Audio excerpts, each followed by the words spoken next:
ជួបអីស្អីទេ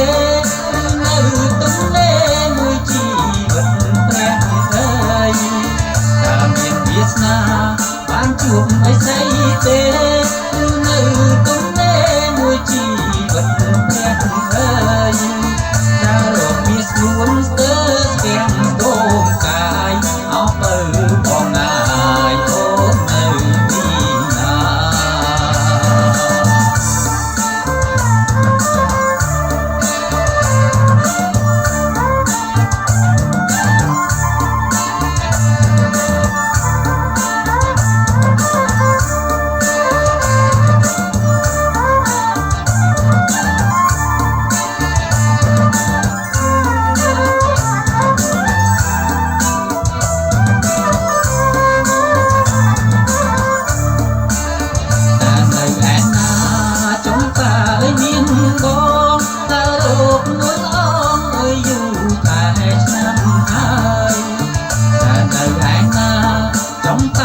មានប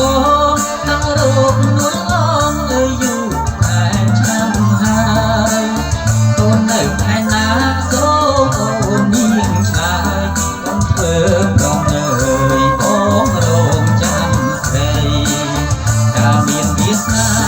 បានជួបអីស្អីទេនៅទំនេរមួយជីវិតព្រះអើយ